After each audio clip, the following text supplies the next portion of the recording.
بسم اللہ الرحمن الرحیم، السلام علیکم۔ میں ہوں محمد عثمان اور آپ دیکھ رہے ہیں پروگرام حرفراز اور مقبول جان کے ساتھ۔ ناظرین، 19 سال بعد بالآخر وفاقی شرعی عدالت نے سودی نظام کو غیر شرعی قرار دے دیا اور 2027 تک اس بارے میں قوانین بنانے کی ہدایت کی ہے۔ اب پاکستان کا بینکنگ سسٹم، پاکستان کا مالیاتی نظام کس طریقے سے اب چلے گا، یہاں ایک بہت بڑا سوال پیدا ہو گیا کہ اس بارے میں ہماری تیاری ہے، کس طریقے سے سسٹم چلے گا۔ اس سوال کا جواب ہم تلاش کرنے کی کوشش کریں گے۔ ساتھ ہی ملک کے اندر ڈیزل کا بحران، پیٹرول کے حوالے سے جو ہے معاملات چل رہے ہیں، سپلائی کا ایشو ہے، معاملہ ہے کیا، اس کا بھی جائزہ لیں گے۔ پہلے موضوع کی طرف بڑھتے ہیں، اور یہ سب بہت بڑی کامیابی، بالآخر جس فیصلے کا انتظار تھا وہ آ گیا، لیکن اب وے فارورڈ کیا ہے، ہوگا کیا؟ اتنی خوشی کا دن ہے میرے لیے کہ 2012-18 فروری کو ہم نے یہاں ایک ٹرسٹ کی بنیاد رکھی تھی۔ اس وقت یہ بہت ڈول ڈرم میں تھا، اور مجھے یاد ہے کہ تمام لوگوں کو، جن میں ڈاکٹر سار صاحب کے بیٹے بھی تھے اور اس وقت مروہ حسن صاحب ہوتے تھے، آپ سعید صاحب تھے، ہم پوری جگہوں پہ ہم نے جا کے اس کو دوبارہ ایکٹیویٹ کرنے کی کوشش کی تھی، اور ایک دوبارہ سے اس کو، کیونکہ ایک طویل عرصے سے یہ ڈیڈ پڑا ہوا تھا۔ اور میں سمجھتا ہوں کہ مجھے آج سچی بات یہ ہے کہ سجدہ شکر ساری رات سر نہ اٹھاؤں۔ اور دن کون سا ہے؟ 27ویں شب ہے۔ میں اس وقت سے میری کیفیت ہی اور ہے کہ مطلب آپ سوچیں کہ 10 سال کی ایک جو اللہ تعالیٰ نے سفل کیا ہے، لیکن مسئلہ ہے عثمان صاحب، اس ملک کے اندر 70 سال ہو گئے ہیں۔ قرارداد مقاصد پیشی میں صرف تاریخ بیان کرنا چاہتا ہوں تاکہ پتہ چلے کہ اس ملک کے ساتھ کھلواڑ کیا ہوا ہے۔ وہ چیز جس میں اللہ کہتا ہے حرب من اللہ و رسول ہے، اللہ اور اس کے رسول کے ساتھ جنگ ہے، اس میں ہم نے کس طرح جنگ کی اور کتنا مشکل کام نہیں ہے۔ میں نے اس آرگومنٹ بھی وہاں کی یہی تھے کہ وہ آسان ترین کا۔ 1964 میں اسلامی نظریاتی کونسل قائم کی ایوب خان نے، اور اس کو کہا کہ آپ ہمیں بتائیں کہ کیسے بینکنگ سسٹم جو ہے اس کو ٹھیک کیا جا سکتا ہے۔ 2 سال لگا کے انہوں نے شریعت کونسل جو ہے، انہوں نے یہ اسلامی نظریاتی کونسل نے کہا کہ یہ سعودی معیشت حرام ہے، اور ایک متبادل نظام سجیسٹ کیا۔ وہ اس میں رکھے رکھا پھر دوبارہ 69 میں یا خان آ گیا۔ ہر ایک کو کھجلی ہوتی ہے کہ چلو ہم کو تھوڑا سا وہ کیا۔ 69 میں انہوں نے کہا جی ہمیں رپورٹ دوبارہ لکھنے کی ضرورت تھی، نہ سود بدلا ہے نہ بینک بدلے، یہ 69 میں آپ اس کو لے لیں۔ صحیح۔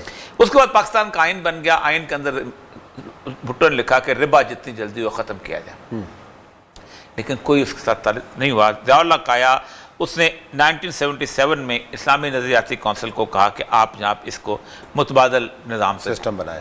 25 جون 1980 کو انہوں نے پھر 3 سال لگا کے متبادل نظام بنا کے دے دیا کہ یہ اس کے ضیاء الحق نے شریعت کوڈ بنائی، ٹھیک ہے، اور کہا کہ یہ 10 سال تک فائنینشیل میٹر نہیں سن سکتے۔ اچھا، یہ پابندی لگا دی۔ اب دیکھیں کہ تو سود کے خلاف طرف کہہ رہے ہیں کہ بنائیں، اچھا بنا کے دے دیا، اور اس کے بعد عدالت کو کہا باقی سارے معاملے، زنا سن سکتے ہو، چوری سن سکتے ہو، حد سنتے ہو، لیکن سود کا نہیں سنتے، فائنینشیل میٹر۔ اور ضیاء الحق صاحب کے بارے میں یہ خیال کیا جاتا ہے کہ جی بڑے جناب 1990 میں جیسے پابندی اٹھی، آپ سوچیں جیسے پابندی اٹھی، لوگ دھڑا دھڑ اس دن چلے گئے، اور انہوں نے 115 درخواستیں اس دن جمع ہوئی، جن میں سے پہلی درخواست تھی محمود الرحمان فیصل نامی ایک شخص تھی، اس کی درخواست تھی۔ اچھا، اس کے بعد انہوں نے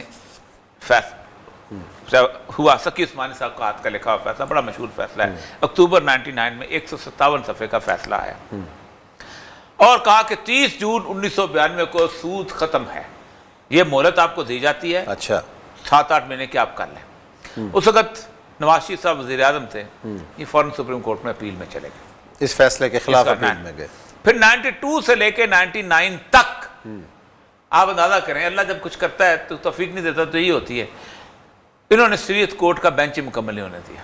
اچھا، بے نظیر بھی اور نواز شریف دونوں نے مل کے، دونوں ایکولی قصور، جج اپوائنٹ نہ کریں تو آپ کیا فرق پڑے، فیب سمری آئی ہے، یہ مولوی ٹھیک نہیں، یہ ٹھیک نہیں، وہ ٹھیک نہیں، فلاں نہیں، جج ٹھیک نہیں، جج کو جا نہیں رہا۔ جب مشرف آیا وہ اپنے چکروں میں لگا ہوا تھا۔ اچھا، وہ بینچ کمپلیٹ ہو گیا۔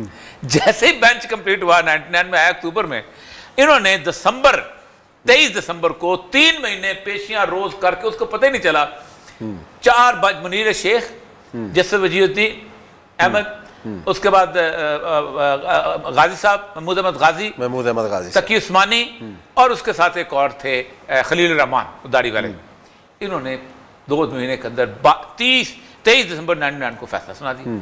اب تو ہاتھ پاؤں کانپنے لگے نا یہ کیا ہو گیا. اچھا.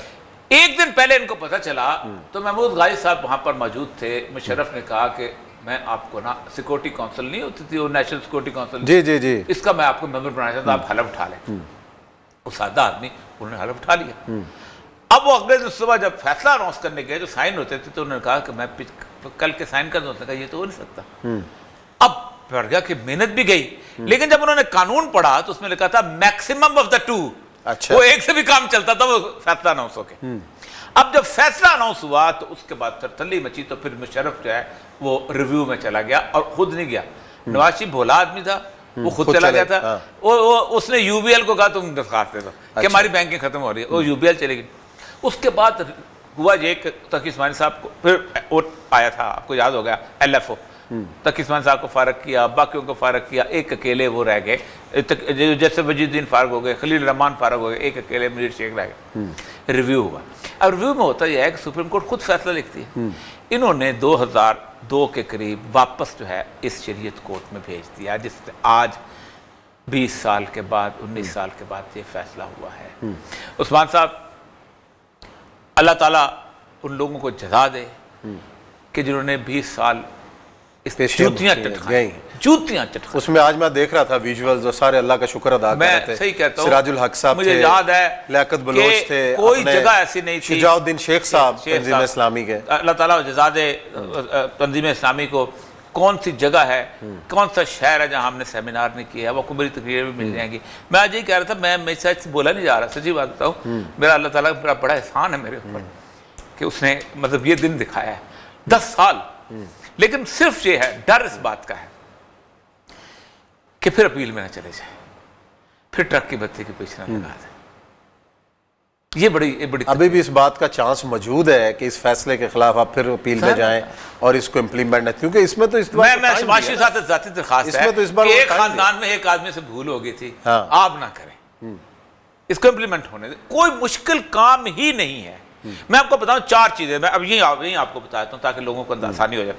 پہلی بات یہ ہے کہ بینک کے اندر تو پورے ملک کے اندر 22 کروڑ عوام رہتے ہیں.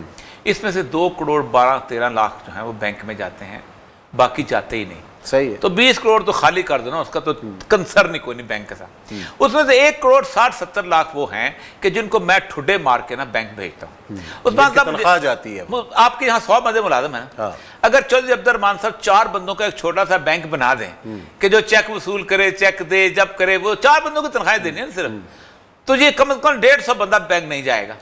ٹھیک, ایک تو وہ نکلا ہے. بیچ میں 50-60 ہزار لوگ رہ جاتے ہیں جو بڑے, جن کو ان کو ہم نے وہاں پر ان کو 10 کروڑ یا 20 کروڑ جن کو اس میں ہم کرتے ہیں. بینک 4 کام کرتا ہے عثمان صاحب. پہلا کام جو ہے بینک کا, جو سب سے زیادہ اس کا افیکٹ کرتے ہیں, وہ کہتے ہیں کنزیومر لون دیتا ہے. ٹھیک ہے, 50 لاکھ بندوں کو کون لون دے چکا ہے, ماڈل موجود ہے. اب جو ساکھا صاحب آج ہمارے پروگرام میں بھی ہوں گے, بالکل. اس کا مطلب اگر کوئی جب بکواس کرتا ہے, کوئی شخص یہ کہتا ہے کہ ماڈل موجود, سسٹم نہیں چلتا, انہوں نے چلا کے دکھایا. دیکھیں مطلب آپ نرسوں کی تنخواہ دے سکتے ہیں, آپ اللہ اس کے رسول کے جنگ کریں گے, بینک کے ملازمین کی تنخواہ نہیں دے سکتے. آپ ان کی صنعت دے دیں. اچھا, ایک تو کنزیومر لون. دوسرا آتا ہے آپ کا یہ جو ہوتا ہے, ایک تو وہ نکل گئے تنخواہوں, دوسرا آتا ہے آپ کا انویسٹمنٹ والا. اسلام یہ الاؤ کرتا ہے عثمان صاحب کہ میں ہوں, میرے پاس 5 کروڑ روپے آ گیا, آپ ایک کمپنی کھولتے ہیں, آپ کہتے ہیں کہ میں ایڈوائز کرتا ہوں تم کہاں لگاؤ. میں جاتا ہوں, آپ کہتے ہیں بھائی ستارہ ٹیکسٹائل میں لگا سکتے ہیں, نورپور بٹر میں لگا سکتے ہو, فلانی جگہ لگا. میں پوچھتا ہوں آپ کیا سجیشن کہتے ہیں, آپ کہتے ہیں نورپور بٹر میں لگا دو, لیکن میں تمہاری اس کو لک آفٹر کروں گا, میں مہینے کے اتنے پیسے دوں گا, مجھے 1 لاکھ روپے مہینہ دے دو, 2 لاکھ روپے. یہ کما سکتے ہیں. یہ نہیں ہو سکتا کہ 5 کروڑ بندوں کے 500 روپے لے کے ایک ایسے بندے کو دے دیں کہ جو لوٹ مار کرے, کھائے, 5 اپنے بورڈ آف ڈائریکٹرز بنائے, اپنے بیٹوں کو لگائے, ایک عام آدمی کا. آپ کو پتا ہے کہ 25% آپ کی ایکویٹی ہوتی ہے, 5% میری اور آپ کی ایکویٹی ہوتی ہے جو کھا رہے ہیں. پھر میں نے ٹویوٹا کمپنی میں گیا ہوں, وہاں پر میں جاپان میں نے اسٹڈی کی. ٹویوٹا کمپنی کا مالک جو ہے, ان کا دادا جو تھا, اس کے پیسے کم ہو گئے, بینک کے پاس لون لینے چلا گیا.